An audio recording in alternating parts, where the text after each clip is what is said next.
Oh.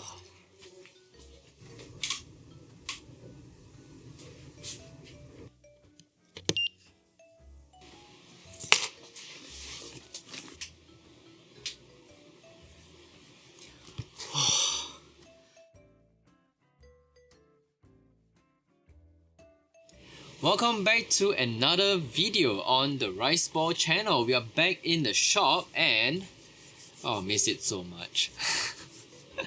My name is Ash and today we will be sharing 5 key gears that you can get for when you're shooting alone. Let's start based on priority. So number 5 on our list, we have the articulating arm. So this is an example of an articulating arm. It has 2 ball joints, one here and one here, 2 mounting points. They feature one lockable turning knob, which you basically turn this and everything will be loosened, and you lock it in position by twisting this. So now they're locked back in place. So they do come in different design, shape and size. For example, I have these and I also have these. These articulating arms are meant for many different kind of equipment. So for example, if you have a microphone that you would like to have it in a different location, you can actually use these to mount it onto your cage or your camera and have it pointed at a different angle. You can also use these for small lightings as well as monitors. Number 4 on our list is the Boomstoned.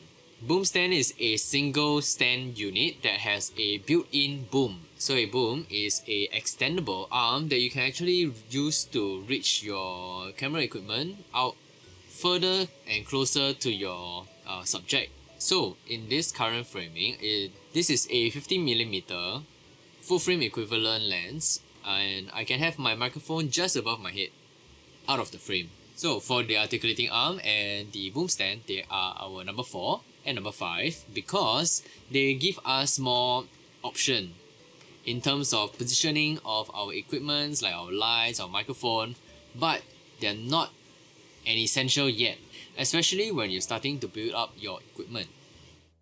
Number 3 would be lightings. Why? There is only so much that our camera and lens can do. So for example, for this current scenario, my lens is f2.8. Because it's a video, I don't want to change my ISO and shutter speed. So the only thing that I can do is to add more lights or use my existing lighting, for example this spotlight, to illuminate my subject and myself. This is number 3 on our list because you can still use ambient lighting like the spotlight that I have, as well as natural lighting like your sun, your windows. You just need to be a little bit more creative with your composition and storytelling. So next up, number 2 is our monitors. So in general, monitors provide a second screen for users to check focus and composition. Of course, there are more advanced monitors that provide touchscreen capabilities, camera controls, external recording, just to name a few. Why would you get a monitor? So let's say you're filming yourself like me.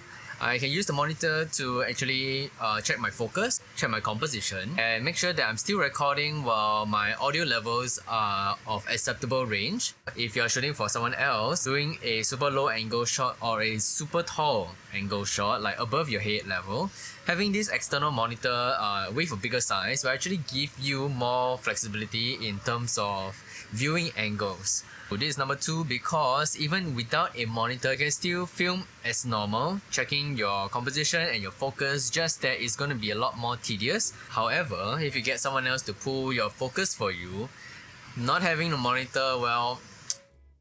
So whether you're shooting alone or with someone else, a monitor is definitely a good investment for your video production.